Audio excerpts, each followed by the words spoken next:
أعوذ بالله من الشيطان الرجيم. بسم الله الرحمن الرحيم.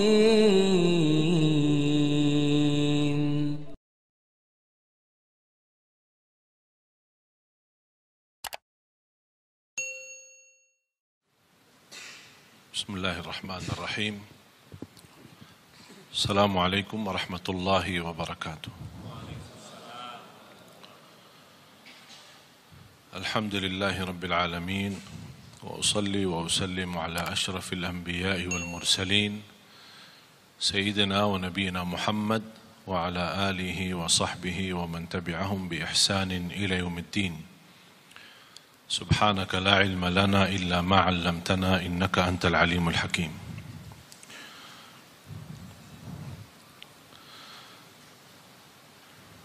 Alhamdulillah, syukurillah atas izin Allah subhanahu wa ta'ala kita bisa berduduk bersama di majlis ilmu yang mudah-mudahan menjadi majlis yang bermanfaat untuk kita semua. Dan jujur saja saya baru tahu ada jadwal di Masjid BI ini,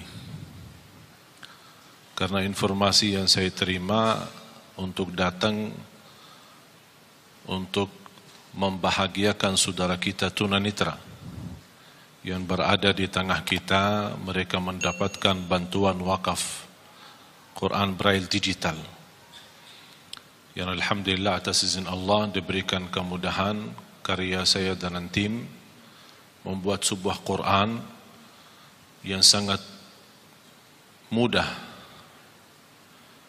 ringan dan sangat praktis untuk saudara kita tunanetra. Dan alhamdulillah menerima penghargaan dari Qatar, dari Mesir, dari Malaysia. Quran yang baru ini termasuk pertama kali sedunia diadakan di Indonesia. Dibandingkan dengan Quran Braille manual, Quran Braille manual antara 15 sampai 24 kilogram. Tapi dengan Quran baru yang digital bisa dibawa kemana-mana oleh saudara kita tunanetra dan mereka bisa menghafal, bisa mempelajari. Dan alhamdulillah atas izin Allah sudah terbagi lebih dari 2.300 Quran Braille digital. Dan malam ini ada sebagian mereka yang hadir. Kita insyaAllah akan bantu bekerja sama dengan guru kita Kiai Haji Agim. Terima kasih kepada beliau memberikan kesempatan kita bisa salurkan bantuan untuk mereka.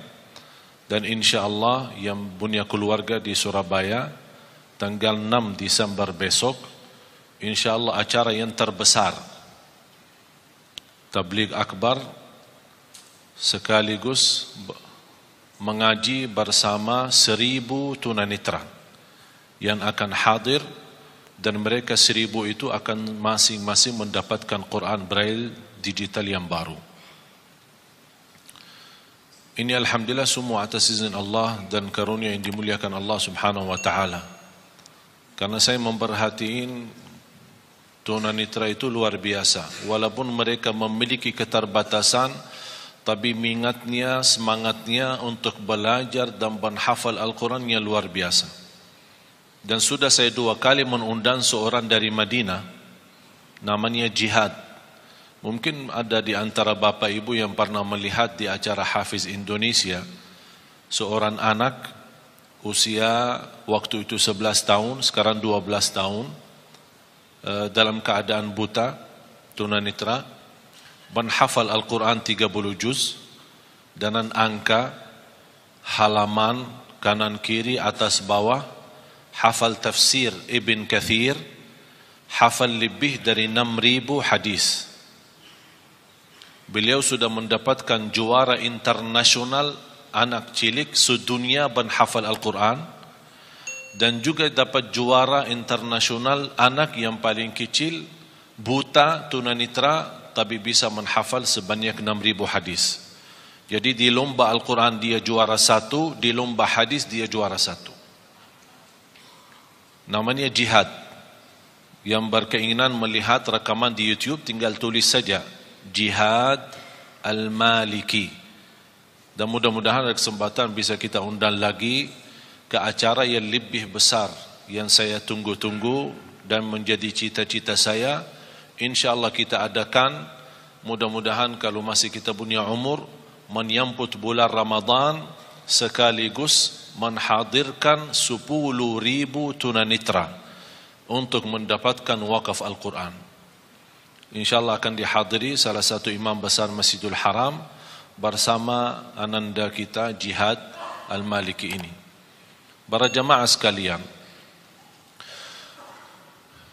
karena saya baru tahu ada penajian atau tugas saya berceramah, dan berarti saya belum siapkan metode atau materi, tapi saya baru ingat.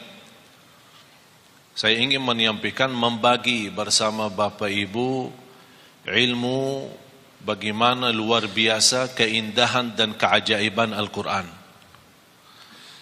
Subhanallah, bukan sampai hari ini, bahkan sampai hari kiamat tidak akan habis keindahan Al-Quran, tidak akan habis keajaiban Al-Quran, tidak akan habis kemukjizatan Al-Quran. Al-Quran diturunkan bukan hanya untuk dibaca, tapi inti dari diturunnya Al-Quran adalah untuk ditadabburi dan dihayati. Salah satu ayat yang membuat saya berfikir, bahkan sebab ayat tersebut membuat saya berhenti, bertahan, tidak melanjut kebiasaan rutin saya mengkhatam Al-Quran. Ini sudah masuk hari kelima. Masuk hari kelima, saya belum mampu melanjut bacaan tilawah rutin saya untuk mengkhatam Al-Quran. Sebab dua ayat ini. Di surat Fatir, mudah-mudahan Bapak Ibu bisa tertulis dua ayat ini, ditulis, difahami, dibelajari, kalau bisa hafalkan. Dua ayat ini di surat Fatir, surat 35, ayat 29 dan 30. Saya mohon dibantu kalau ada Quran terjemahan. Ada Quran yang bawa Quran terjemahan ada? Sekarang HP kita semua ada Quran terjemahan. Bisa yang berkenan maju ke depan membacakan terjemahan. A'udzu billahi minasy syaithanir rajim. Bismillahirrahmanirrahim. إن الذين يتلون كتاب الله وأقاموا الصلاة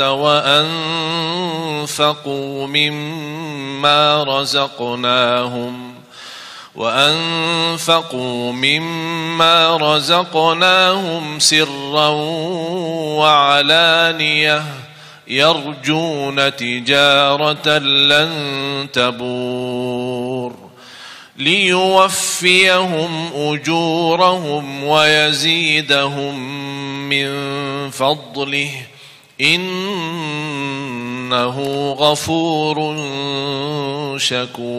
شكور صدق الله العظيم. Ada yang bawa terjemahan? Bisa dibantu terjemahannya. Saya minta, karena walaupun saya sejak kecil menghafal Al-Quran, tapi subhanallah kadang-kadang ketika membaca, jujur saja jamaah sekalian, belum tentu semua bacaan kita 100% bisa ikhlas. Belum tentu 100% bisa merasa keindahan. Pasti ada satu saat tersentuh sebuah ayat. Di antara kita pasti saya yakin berbeda-beda sukaannya ayat Al-Quran. Bukan berarti tidak suka ayat yang lain, suka. Tapi ada sebuah surah atau sebuah ayat lebih Bapak Ibu menyukai ayat ini daripada yang lain. Misal ada yang lebih tertarik kepada Yasin, ada Ar-Rahman, ada Al-Kahfi, ada surah Maryam, ada surah Yusuf. Ada yang sukaannya suratul Fatihah, ada yang sukaannya surat Qul Huwallahu Ahad. Macam-macam. Yang membuat kesukaan surah tertentu, yang membuat jauh lebih menikmati ketika membaca maupun mendengar. Apalagi kalau bisa mendengar dengan murattal yang fasih, bacaannya sempurna dan tajwid, dan irama yang begitu luar biasa, ini sangat membantu terasa oleh hati kita. Jadi saya jujur saja, saya bicara kebiasaan kondisi. Ketika kita membaca, misal contoh Rasulullah SAW pernah membaca satu ayat di suratul Maidah, ayat yang terakhir suratul Maidah, dua ayat terakhir suratul Maidah. Ketika Rasulullah SAW salat malam, ketika sampai ke ayat itu, Rasulullah SAW mengulangi berkali-kali dalam salat tahajud sampai subuh, membaca ayat itu dan menangis, membaca dan menangis. Jadi ada satu saat ketika kita membaca, pasti istilahnya apa ya, barangkali hati kita saat itu terbuka atau sedang terbuka, sedang betul-betul siap untuk menerima cahaya Al-Quran, tersentuh. Apalagi disertai ayat Al-Quran dengan bacaan yang ikhlas, hayati, dan suara yang indah, malaikat pun turun dari langit. Malaikat turun untuk duduk sima Al-Quran, mendengar Al-Quran. Jadi sebab dua ayat ini ketika saya baca, punya wirid, alhamdulillah kebiasaan setiap bulan 10 kali khatam Al-Quran. Tapi gara-gara dua ayat ini, sekarang sampai saya masuk hari kelima belum bisa lanjut. Karena ada banyak pesan-pesan dari ayat, tapi sayang sekali, sebagaimana kata Sayyidina Uthman ibn Affan, wallahi law tahurat qulubuna ma syabi'na min kalami rabbina. Kalau benar-benar hati kita suci, kata Sayyidina Uthman, tidak akan pernah puas sama Al-Quran. Tidak akan puas. Cuma masalahnya ini, dosa, kotoran hati ini yang membuat kadang-kadang agak berat bersama hubungan kita bersama Al-Quran. Coba kita sama-sama gali. Dan kita setiap titik ayat, kata-kata, apalagi kalau ayat itu ada Asma'ul Husna, Aliyun Azim, Azizun Hakim, Ghafurur Rahim, Ghafurun Syakur, itu tidak main-main. Ada hikmah, bahkan ada hubungan yang amat mendalam antara Asmaul Husna sama ayat yang dibahas itu. Seperti Subhanalladzi asra bi'abdihi laylan minal masjidil haram ila al-masjidil aqsa alladzi barakna hawlahu linuriyahu min ayatina innahu huwa as-sami'ul basir. Saya tertarik, kok kenapa ada Sami'un Basir? Padahal peristiwa Isra Mi'raj peristiwa yang dahsyat. Fantasnya dari segi bahasa, saya bicara bahasa. Dari segi bahasa, fantasnya innallaha ala kulli syai'in qadir. Karena ini memang hanya dalam kekuasaan Allah. Tidak akan masuk akal manusia. Kalau kita bukan beriman, mana bisa percaya Isra Mi'raj? Karena ini peristiwa yang dahsyat. Bukan dalam satu malam lagi, sebentar dari waktu malam Rasul bisa berangkat ke tanah suci di sana Masjidul Aqsa dan menimami para nabi dan Rasul seluruhnya. 312.000 para nabi dan Rasul, mereka semua berkumpul di sana. Mereka menghadiri, ikut imam Rasul SAW. Begitu selesai Rasul SAW, mereka kan sudah meninggal. Ini kan di luar kemampuan fikiran kita. Bagaimana Allah kumpulkan mereka? 312 Rasul dan 24.000 Nabi. Semua berkumpul untuk bertemu dengan Rasulullah SAW, berbaiat sama Rasul, dan mereka menyaksikan Rasulullah SAW adalah Nabi yang terakhir dan Nabi yang mulia. Baru Rasulullah SAW selesai salat, naik ke langit, tumbus sampai 7 lapisan langit, terima perintah salat, kemudian turun. Di berbagai macam riwayah disebutkan, di antara salah satu riwayah, tempat tidur Rasulullah masih hangat. Kalau kita bangun tidur kan masih hangat kan? Sambil mandi gimana tempat tidur? Sudah dingin kan? Begitu Rasulullah SAW bisa ke Masjidul Aqsa, bisa ke langit yang ke-7, bertemu Allah, dan turun lagi, tapi tempat tidurnya masih hangat. Berarti ini apa? Ini kekuasaan yang dahsyat. Hanya yang dimiliki hanya Allah Subhanahu wa taala. Jadi kata innahu ala kulli syai'in qadir, hanya Allah yang maha kuasa atas segala sesuatu. Tapi kenapa innahu di ayat ini, innahu huwas samiul basir? Ada hikmah. Seperti juga ayat yang kita akan belajari, innahu ghafurun syakur. Tidak ada main-main dalam ucapan ayat Al-Quran, apalagi yang terkait dengan Asmaul Husna. Coba silahkan. Sesungguhnya orang-orang yang selalu membaca kitab Allah, Al-Quran, dan melaksanakan sholat. Selalu, orang-orang yang selalu, ini sifat mereka. Saya cuma ingin hubungkan antara sifat mereka, apa hubungannya dengan Asmaul Husna di ayat terakhir, innahu ghafurun syakur. Di antara sifat mereka selalu membaca Al-Quran. Kalau yang selalu membaca Al-Quran bukan dinamakan qari, bukan dinamakan orang suka baca, tapi yang dinamakan orang selalu baca Al-Quran itu tilawatul Quran. Tilawatul Quran berarti itu orang yang betul selalu membaca Al-Quran. Nanti di hari kiamat orang yang suka selalu baca Al-Quran dipanggil hari kiamat, iqra warqa warattil kama kunta turattilu fid dunya. Bacalah, naiklah, karena setiap kita baca akan naik posisi kita di dalam surga. Bahkan kata Rasulullah SAW, di dalam hadis itu disebutkan warattil, tertillah sebagaimana kamu tertil di dunia. Tilawah. Innal ladzina yatluna kitab Allah. Sampai di dalam bahasa ayat itu yatluna, mereka yang selalu membaca kitabullah. Ini sifat pertama. Terus,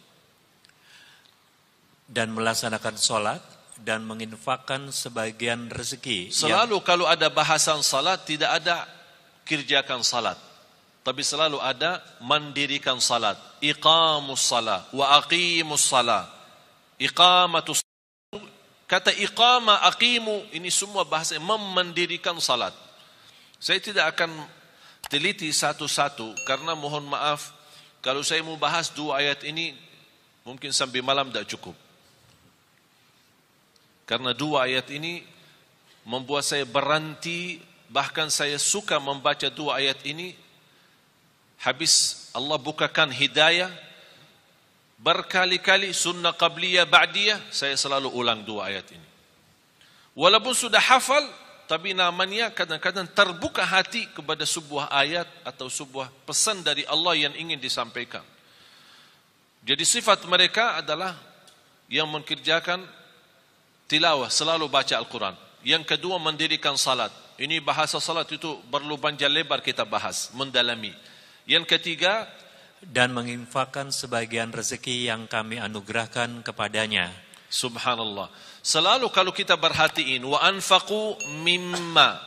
Di suratul Baqarah, alladzina yu'minuna bil ghaibi wa yuqimuna as-salata. Terus, wa mimma. Dalam bahasa bacaannya pun namanya huruf kecil atau huruf tarqiq. Tidak boleh dibaca wa mimma. Wa mimma. Menurut saya cara Allah menyampaikan kepada kita memanjahi kita. Allah memanjahi kita, tawaran yang memanjahi kita. Bagaimana Allah memanjahi kita? Wa mimma, anugerah yang Allah berikan, rezeki yang begitu banyak, Allah tidak minta semuanya, tapi wa mimma, sedikit. Wa mimma razaqnahum yunfiqun. Tapi apa yang diinginkan oleh mereka ketika mereka berkenan menginfakkan sebagian harta yang Allah anugerahkan kepada mereka, secara diam-diam maupun terang-terangan, mereka ingin terus? Mereka itu mengharapkan perdagangan yang tidak akan rugi. Ada yang punya jaminan bisnis apapun di dunia ini tidak akan rugi? Ada yang bisa punya jaminan? Allah tawarkan sebuah usaha tidak akan merugi. Itu namanya bisnis sama Allah. Tidak akan merugi, terjamin. Jangan khawatir rugi. Dan yang tiga, selalu baca Al-Quran, mendirikan salat, infakkan sebagian rizki. Dan saya ingin hubungkan, karena waktunya singkat, saya ingin hubungkan antara tiga hal ini dengan innahu ghafurun syakur. Terus agar Allah menyempurnakan pahalanya kepada mereka dan menambah karunia-Nya. Allah bukan hanya berkata usaha ini, bisnis ini, berdagangan ini tidak akan merugi, tapi Allah menambah supaya kita lebih yakin. Allah janji liyuwaffiyahum ujurahum, akan sempurnakan pahala. Jadi jangan khawatir ketika kita beramal, tilawatul Quran walaupun ada kekurangan, salat kita walaupun masih banyak bocor, belum bisa ikhlas dan khusyuk, jangan khawatir, Allah sudah janji akan Allah sempurnakan pahalanya. Jadi jangan salah Allah hitungkan pahala. Yang penting kita fokuskan hitungkan dosa-dosa kita. Soal pahala, Allah sudah menjaminkan sempurna. Hanya cukup itu saja. Allah masih menjanjikan hal lagi supaya kita lebih mantap keyakinan kita terhadap janji Allah. Karena manusia sekarang lebih yakin kepada janji manusia daripada janji Allah. Terus apa yang Allah janjikan? Kepada mereka dan menambah karunia-Nya. Sungguh Allah Maha Pengampun, Maha Mensyukuri. Dan menambah karunia-Nya. Di sini apa karunia? Allah sebutkan? Allah tidak sebutkan. Ada sebuah istilah dalam bahasa tafsir, kata ulama, kalau Allah menjanjikan sesuatu, tapi Allah sembunyikan, tidak sebutkan, seperti kata ini, Allah menjanjikan sempurna pahala dan menambah karunia. Di sini karunia tidak disebutkan, karunia apa? Kata ulama, itu namanya akan Allah memberikan kekaruniaan yang tidak ada batas. Yang jelas, karunia tersebut akan pasti menenangkan hati. Sebagaimana janji Allah di surat As-Sajdah. Saya sambungkan ayat ini dengan surat As-Sajdah ayat 16. فَلَا تَعْلَمُ نَفْسٌ مَا أُخْفِيَ لَهُم مِّن قُرَّةِ أَعْيُنٍ جَزَاءً بِمَا كَانُوا يَعْمَلُونَ.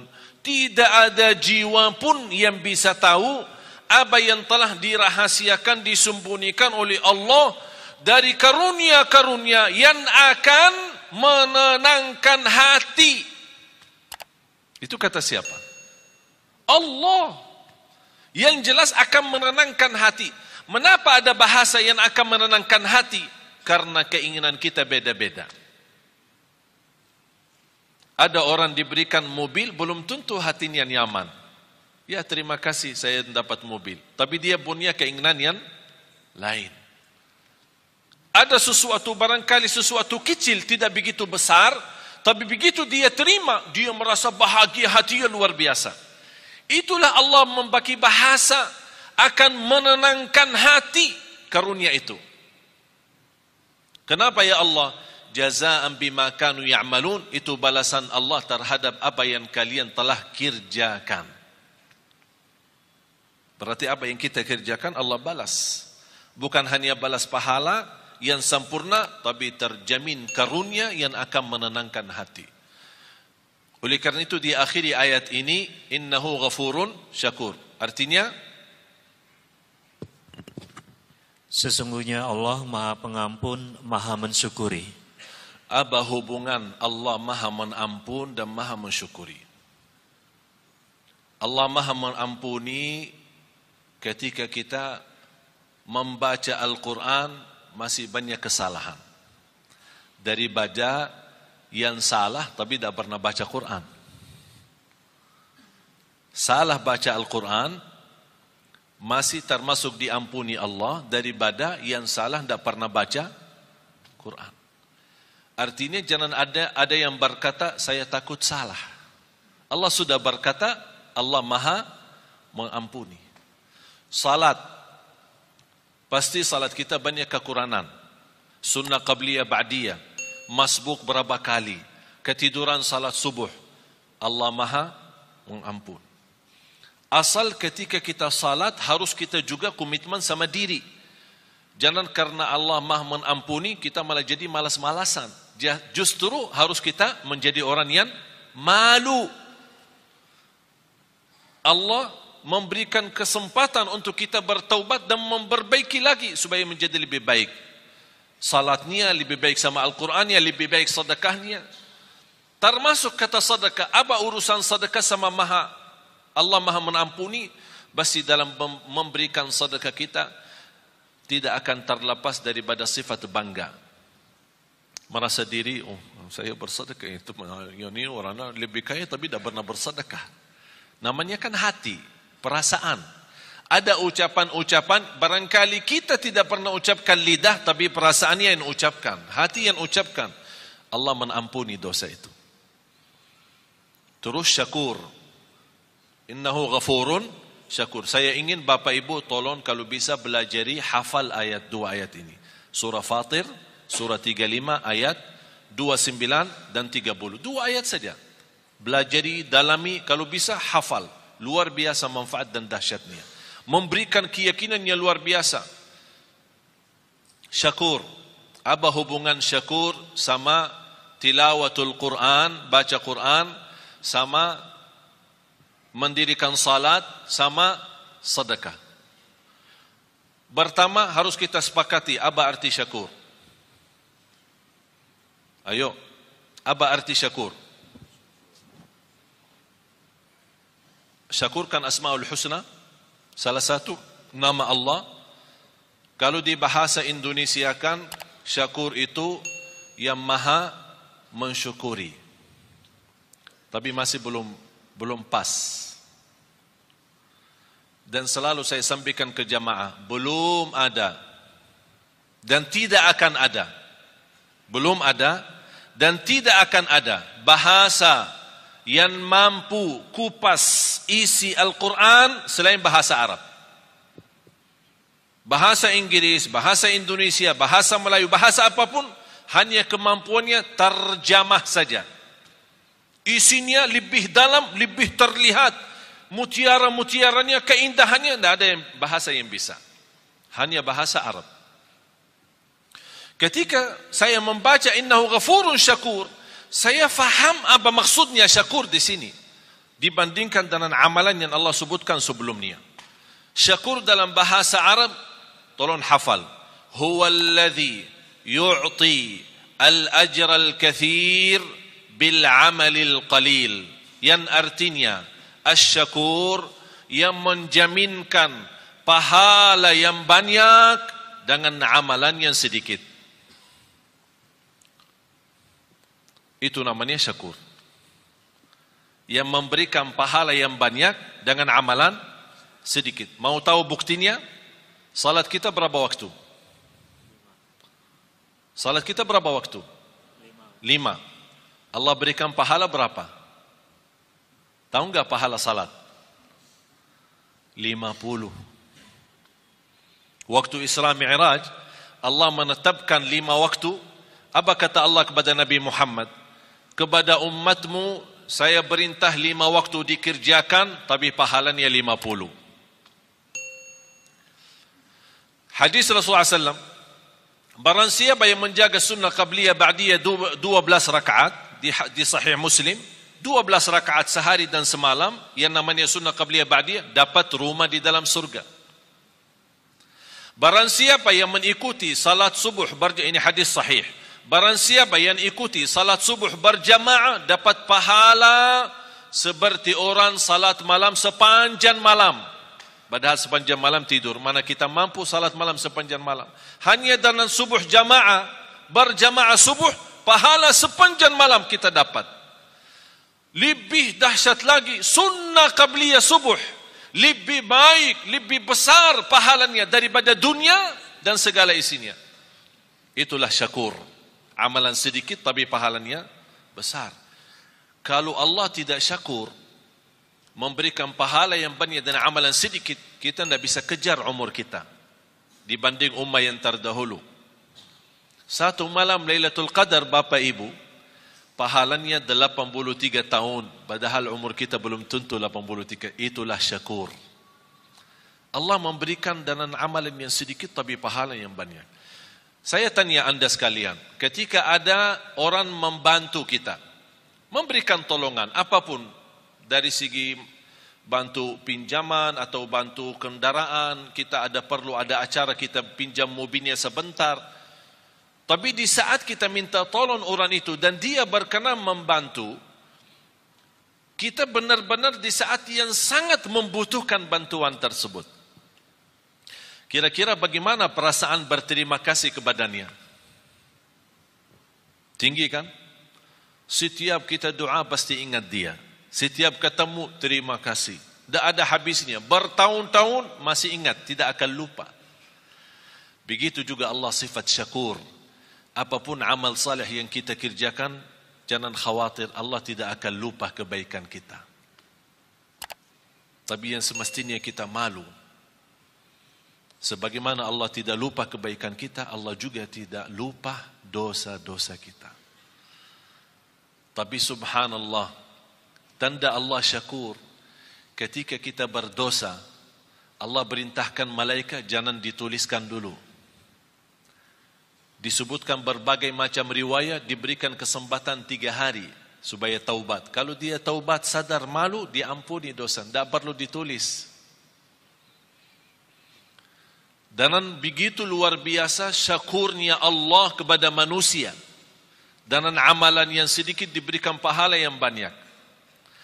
Dan sedekah Allah subhanahu wa ta'ala, ini saya kaitkan antara hubungan Quran, sedekah sama syakur.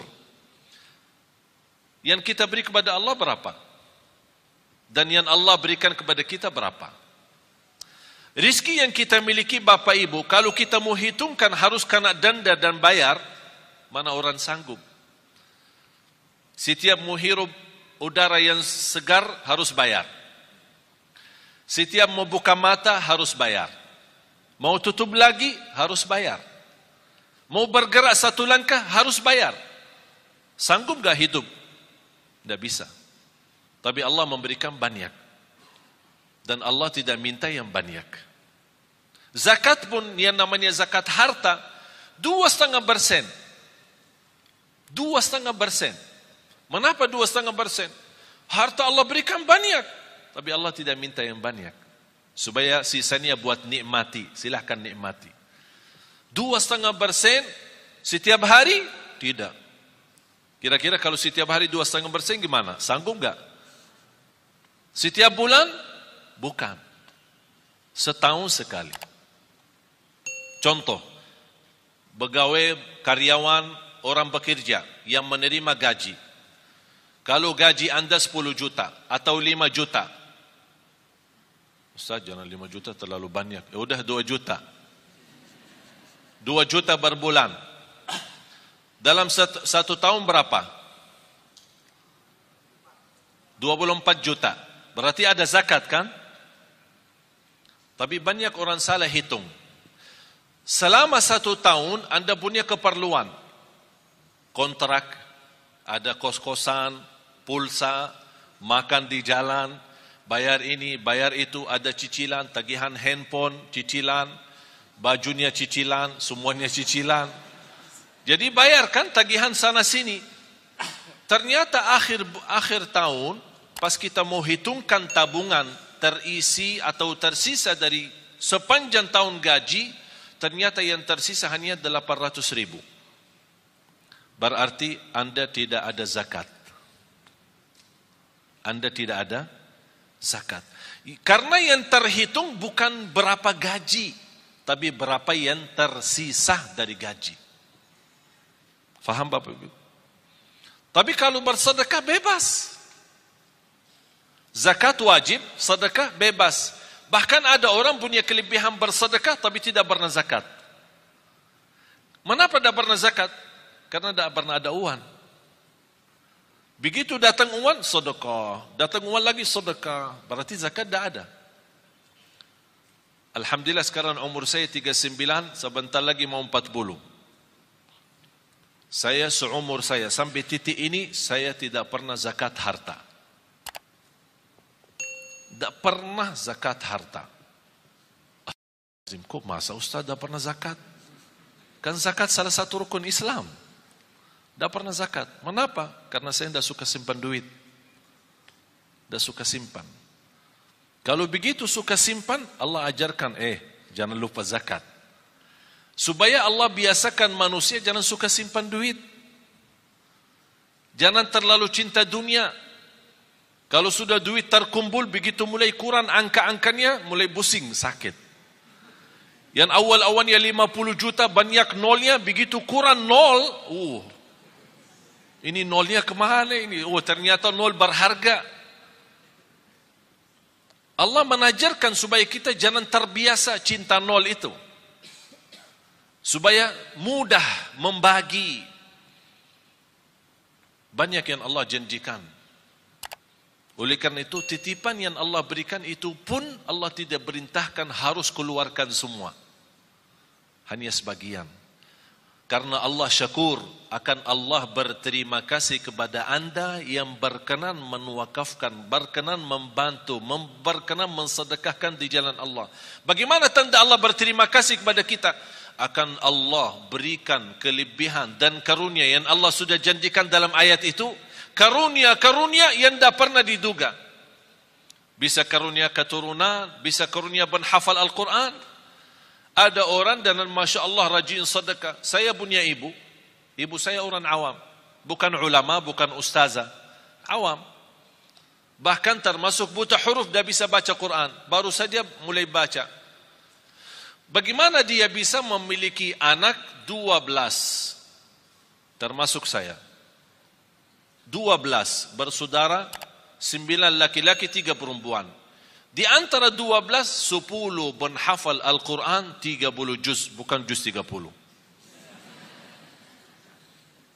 Soalnya mohon maaf, kalau di Indonesia bilang hafiz, banyak orang bilang hafiz. Tapi hafiz cuma juz amma, juz 30. Sudah dianggap diri hafiz. Kalau gelar hafiz kita di Madinah, kalau orang sebut hafiz, berarti yang dimaksud hafal 30 juz. Karena kemarin dites, ada beberapa saudara kita, para hafiz kita kumpulkan, ada lamaran kerjaan di Qatar, di negara Qatar, mencari imam-imam dan muazzin dari Indonesia. Yang hafal dapat gaji hampir $2,500 US, tambah tinggal, tiket setiap tahun pulang pergi, dan fasilitas kesehatan, anaknya sekolah, dan yang lain-lain. Tapi syaratannya hafal 30 juz. Banyak daftar melalui yayasan kami, diberikan kepercayaan, datang mereka daftar, hafal. Semua daftar. Pas hari ujian, di depan para petugas yang datang dari Qatar, sudah ini berapa hafal? 30 juz. Siap dites? Siap. Tapi mohon boleh enggak dites cuma 5 juz? Astaghfirullah. Kau daftar 30 juz, kau mau dites 5 juz? Kenapa? 25 yang mana? Hilang. Jamaah sekalian dimuliakan Allah Subhanahu wa taala. Saya ingat ketika saya di bandara, saya bertemu seorang, saya tidak kenal. Tapi ternyata beliau dari Arab, kenal muka saya, sering lihat di YouTube. Dia tegur saya, Assalamualaikum, Waalaikumsalam. Dia bawa keluarga, istri sama anak. Begitu selesai salaman, biasa-biasa saja saya jalan, mau lewati imigrasi, saya lihat beliau antri. Saya bantu, punya keluarga, punya anak. Kalau kita ada kesempatan, saya yakin Bapak Ibu kalau di posisi saya, pasti kalau bisa bantu, pasti akan bantu mereka. Saya minta izin, mana paspornya, biar saya bantu. Saya ambil paspor, saya serahkan ke petugas imigrasi. Saya kenal mereka baik, alhamdulillah, dibantu, lurus. Apa yang terjadi? Bapa sama istri sama anak dilewatkan oleh petugas imigrasi, tambah diperiksa wanita. Wanita kan Arab cadar. Biasanya kalau masuk ke imigrasi harus buka cadar, disesuaikan dengan paspor. Tapi karena mereka bawaan saya tidak diperiksa, percaya, lurus, jalan. Ini cerita hampir sudah 3 bulan. Sungguh Bapak Ibu, sampai sekarang si ibu itu beribuan terima kasih kepada istri saya atas bantuan suami. Kenapa? Ini bukan hal biasa. Kita bisa diluruskan di depan imigrasi tanpa kita dilihat muka. Mereka menganggap perbuatan yang kita bantu hanya hal biasa. Menurut saya biasa, hal kecil. Tapi bagi mereka itu bukan kecil. Begitu luar biasa, setinggi harapan mereka, setinggi perasaan mereka untuk mengucapkan terima kasih. Padahal ini sudah 3 bulan lebih. Allah subhanahu wa ta'ala maha besar. Lebih tinggi terima kasih Allah kepada manusia ketika berbuat kebaikan. Syaitan paling tidak suka istighfar. Kenapa syaitan tidak suka istighfar? Tahu enggak kenapa? Syaitan bekerja keras pagi, siang, sore, malam untuk menggoda manusia. Terjumus manusia, salah ikut syaitan, berbuat dosa. Begitu dia ingat Allah, astagfirullah, dia nangis malu. Sebab kata istighfar, Allah ampuni dosanya. Apa kata syaitan? Capek deh. Dari pagi sampai malam aku godain, begitu berhasil sebentar saja diampuni. Astagfirullah. Allah cinta istighfar.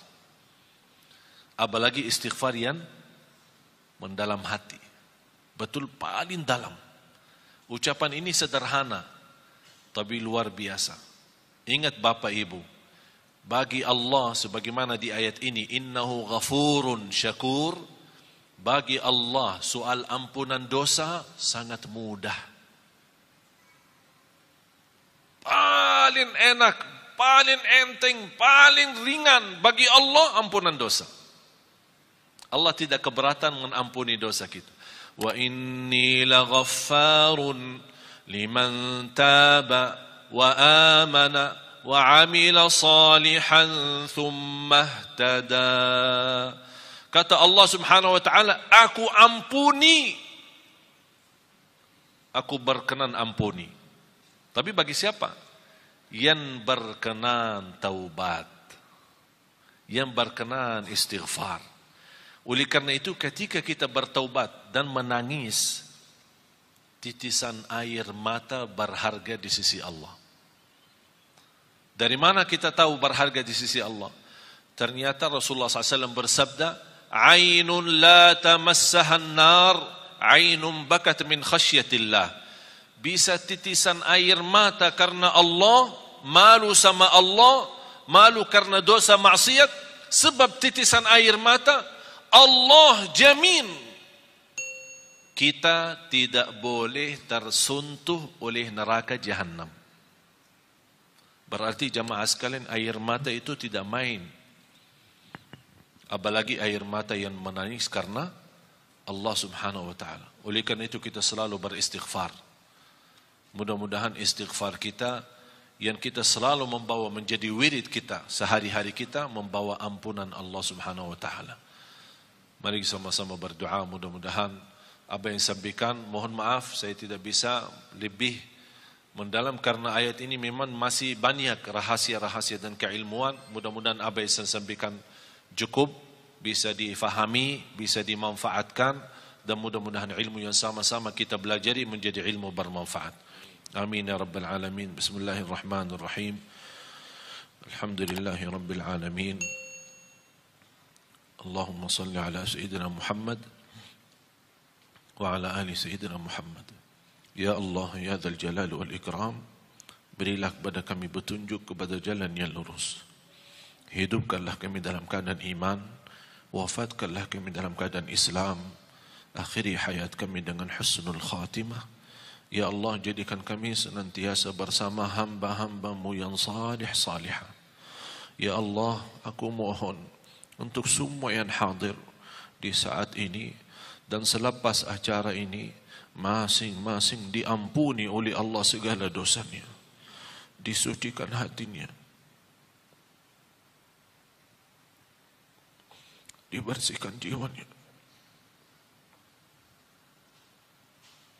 diselamatkan setiap langkah-langkahnya. Ya Allah, jadikan sisa umur kami ya Allah lebih baik daripada yang sudah lalu. Pimpinlah kami ya Allah agar kami membawa keluarga bahagia, sakinah, mawaddah, rahmah. Keturunan kami anak salih salihah. Ya Allah, yang belum berjodoh berikan ya Allah berjodoh yang menenangkan hati, yang membawa nama baik Islam untuk keluarganya. Birahmatika ya arhamar rahimin. Atas izin-Mu ya Allah, kami sama-sama berkumpul di masjid ini. Ya Allah, atas izin-Mu berilah kepada kami kemuliaan. Sama-sama jumpa lagi di dalam surga-Mu ya Allah. Di dalam surga-Mu ya Allah, bersama Nabi Muhammad sallallahu alaihi wasallam. Birahmatika ya arhamar rahimin. Allahumma ighfir lana. Ya Allah, jadikan kami semua ahlul Quran. Ahlul Quran. Penhafal Al-Quran. Berakhlak-akhlakul Quran. Yang berjiwa-jiwa Al-Quran. Yang berjuang untuk Al-Quran. Agar kami mampu menjadikan Al-Quran membumi di Indonesia ya Rabbal Alamin. برحمتك يا أرحم الراحمين. ربنا تقبل منا إنك أنت السميع العليم وتب علينا إنك أنت التواب الرحيم. ربنا آتنا في الدنيا حسنة وفي الآخرة حسنة وقنا عذاب النار. وصلى الله على سيدنا ونبينا محمد وعلى آله وصحبه وبارك وسلم والحمد لله رب العالمين. آخر الكلام سبحانك اللهم وبحمدك أشهد أن لا إله إلا أنت أستغفرك وأتوب إليك. Wassalamualaikum warahmatullahi wabarakatuh.